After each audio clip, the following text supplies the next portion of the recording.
Hey, it's me, Richard, and I'm here with another video. And in this video, I am going to be playing 21 questions with flat earthers. So, let's go. 1. Now, I've seen this with my own eyes. When I look at houses in the distance, they look as though they're tilted. But when you go to the location, you drop your level, it's level. So, flat earthers, why does this happen? Now, on a globe earth, it's easy because down um would conform with the shape of the face of the earth, which is spherical, with things being drawn to the center of mass. No. So on the globe earth, building looking slightly tilt makes sense. Does not on the flat earth because all the buildings should be on the same level, and they should all be leveled. 2. You say gravity isn't real. The earth is moving up at 9.8 meters per second. Why don't we feel that force? And as a matter of fact, why is it that, like for example, on a mountain top, if you weigh something on a mountain top, it has a different weight than if you weigh it at sea level, right? Why is it that different parts of the earth have different give you different weight on a spring scale? Um, yeah, just why? Not a triple being balance because a triple being balance uses balancing, which does not depend on gravity, um, in the same way the spring scale does. So, why? How do you explain that? 3. How does skydiving work? Because what happened is say a person falls out of a plane. They falls or person, I don't know, they rise out of a plane. Yeah, how does falling work? How do you jump out of a plane? You step out, theoretically speaking, you usually stay at the same height, and then the earth should come up to meet you if the earth is moving up at 9.8 meters per second. So, but how does skydiving work? Because if your friend drops or his parachute fails, right? Um, you straighten your hands and create turn yourself in like a bullet shape, and you cut through the air more quickly, right? As opposed to your friend who opens his arms, right? So if the earth is what's moving up, shouldn't the rate of fall be the same? It shouldn't change, right? No, on the sphere, it's because of the atmosphere, right? And it's because of updraft, because when you spread yourself over a wider area, more air, so your terminal velocity is lower if the area is wider, or your mass is lower for the same area. While if your mass is the same or greater and the area is reduced, then your terminal velocity will increase. Okay, so how does capillary action work? How does that work? Because capillary action is when water move up a tube against the force of gravity and up a narrow tube, by the way. Now plants use this. and it's what restrict plants from going past a certain height, right? So how does capillary, shouldn't the water be at the top, right? Because yeah, the water should be at the top, it shouldn't be at the bottom, right? It should be at the top. So how does capillary action work? Why do falling objects accelerate? That's another question. Now, if the earth is moving up 9.8 meters per second, right? Then all objects should appear. I'm using relativity here, even though you guys believe that Einstein only made it up, but let's use relativity. If an object is far, if the earth is going up at 9.8, shouldn't all objects that are coming down free, register 9.8 meters per second as its velocity, right? There should be no acceleration, but we see acceleration, right? So how does that work? If the earth is the one that's moving up, although you say the earth is not, is stationary, so is it stationary or is it moving?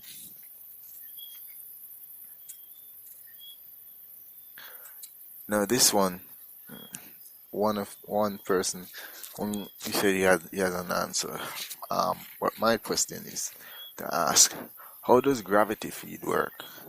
You know, you have a spring at top of a mountain. Like in my community, you create a catchment, right? And then you pipe the water, and then you don't have to use pumps or anything. The water will just go down through the line and give good pressure in each person's house. So how does that work, right? No, gravity creates weight, and then the weight creates a pressure that should force the water through the pipes. But how does that work on a flat earth without gravity? Right? Okay. Um. What when no one of the ways that flat earthers have chosen to disprove gravity is by jumping. So they say gravity is so strong, which we are not saying it is, then we should not be able to jump. Okay. But my question is, what causes us to fall when we jump? When we jump, shouldn't we just continue jumping? Because one of the thing, one of the laws, Newton's, I think it's one of his laws, I don't remember the exact number, but it states that a body at rest will stay at rest, and one in motion will continue in a straight line unless acted upon by unless a force acts upon it. No, you apply a force, right? And you jump. No, you should you once you have a velocity, and you should continue with that velocity indefinitely, unless another force is acting on you. Let's say gravity maybe. So you're you trying to prove that gravity doesn't exist is actually prove that gravity exists. Ironical. Um, how does Earth get its magnetism or its magnetic field? Right? Where does that come from? How does that work? No, in the globular theory or the globular model, right? In the real world, as we call it, the Earth spins on its axis, and it's this motion that causes the magnetic field. No, you guys don't deny that it's there, right? But how would it exist on a flat Earth? Next one, number 9. The asteroids and other debris that fall to Earth.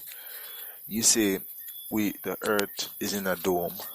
There's a sun and the moon about 3,000 to 5,000 miles in the air above us, right? And then maybe a few thousand more miles, maybe the stars, I'm guessing. And then all of that is now is enclosed in a dome, right? That covers the entire thing. So where do these the debris come from?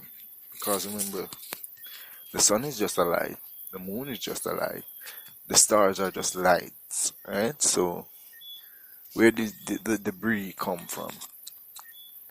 I really would like to know. Question 10. How do comets work? Because for for years, for centuries, more than centuries, for millennia, people, scientists have studied comets and comets, and then they can say, hey, this comet is coming in X amount of time, and what do you know? These comets come, they fly across the sky with a glaring light behind them, and then, like clockwork, in X amount of time, they come back. Right? So, how do they work? Right? Where do they come from? Right? Because we live in a closed system, then there's nowhere for them to hide. So, where do they go, and where do they come from? How do they work? 11.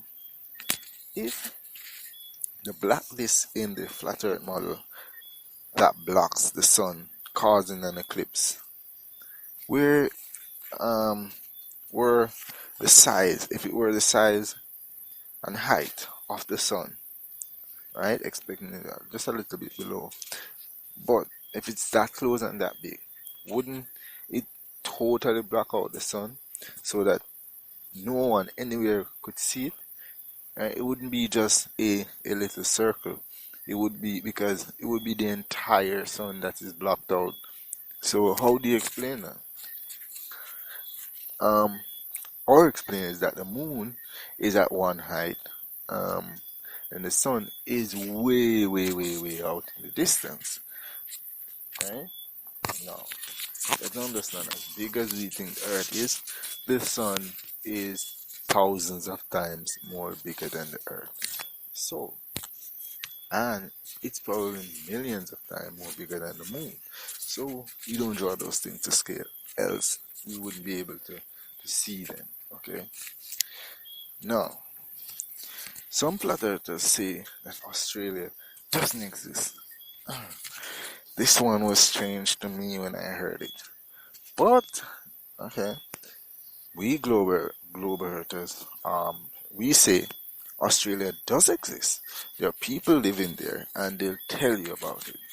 So, if you were a powerful, a world power, my question is, how would you create a fictitious place the size of the US, fill it with actors with funny accents and exotic animals? Exactly, how would you make your Australia, right?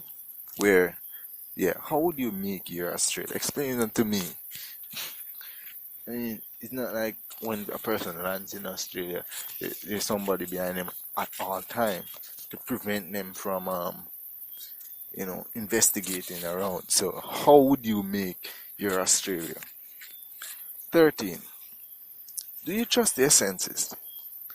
I ask you this because, let's say, if you've gone to a wishing well, or you've seen a straw in a glass, and the straw looks bent, or the straw, even a fountain, the coin looks close, and you try and push your hand down to get the coin because it looks close enough for you to get it.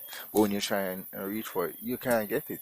So, with these kind of things happening, do you trust your senses like 100%, or do you use your brain to figure out if your senses are giving you the correct information?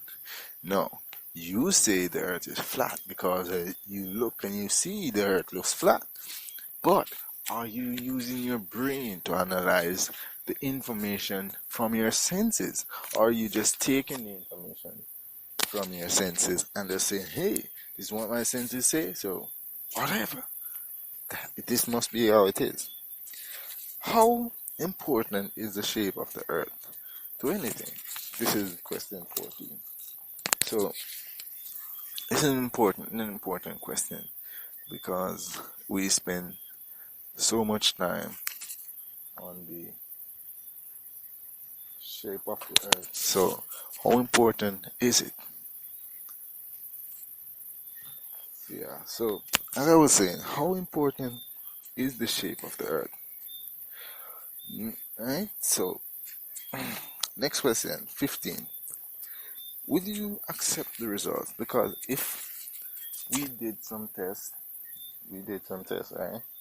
We did some tests, independent tests, and we found out that the earth was flat. We are quite prepared to accept that the earth is flat. The question is, are you willing to accept the results of the experiments if they don't prove your theory? Or is this another Donald Trump tactic where you'll accept the results if you win? No. Many fishes use gravity. This is question 16. Many fishes use gravity to navigate. Now, you say gravity does not exist. So if they're not using gravity, what exactly are they using to navigate? Explain that to me. Right? So, because all these things that use gravity, they shouldn't work. Right? So, explain that to me. Do you believe? No, the Bible is one of the things that flat earthers use because they say, hey, the Bible says, so it must be that way. So here there are two questions. 17 and 18 is about the Bible. All right. So 17. Do you believe the Bible is 100% literal? Do you think that, for example, do you think that things in the Bible is literal 100% of the time? Right? So yeah. Now, the answer is yes to that. So now, 18. Do you think the entire world was flooded? Like all of America, all of the Americas, all of England, all of Europe, all of Asia, all of Africa was flooded when Noah built this boat? Do you believe all of it was flooded when Noah built this boat? So, I mean, no.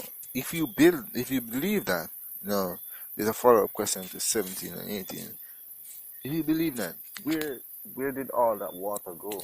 Where did all that water go? Because yes, the oceans are filled, but if we at once had enough water to flood the entire world, that the entire world was basically water. You everywhere you look, you'd see water, right? So water was covering all the tip of Mount Everest. Everywhere was flooded, right?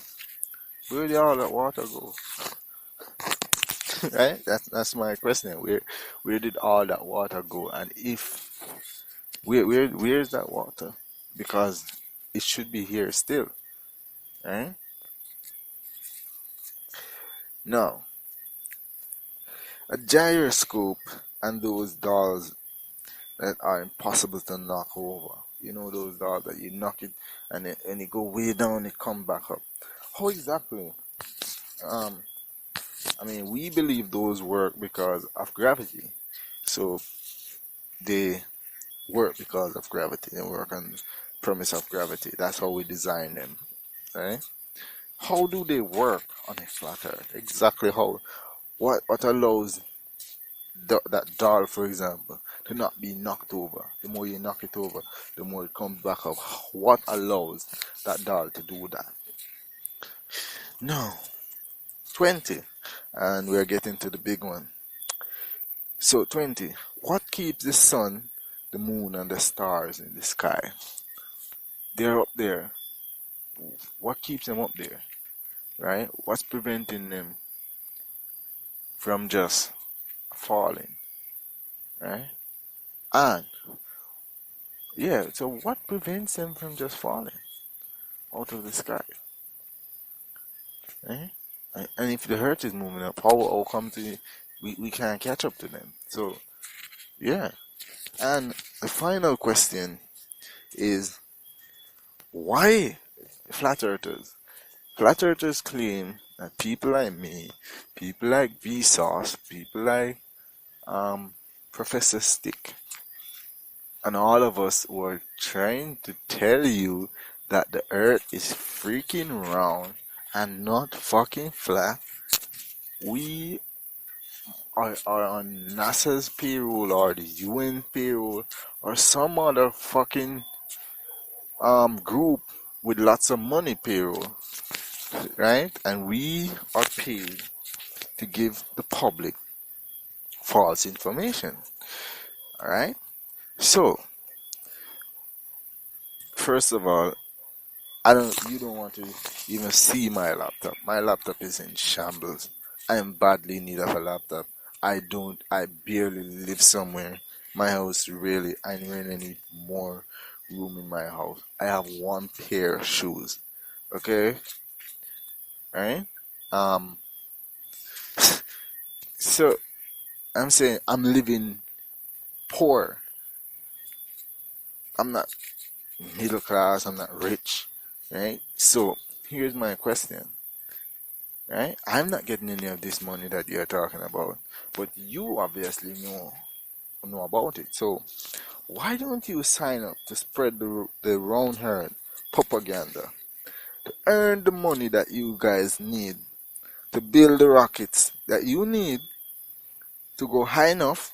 I'm told it's up. I think it's 35,000 miles, or is it 3,500 miles? With one of the two, to prove that the Earth is indeed flat.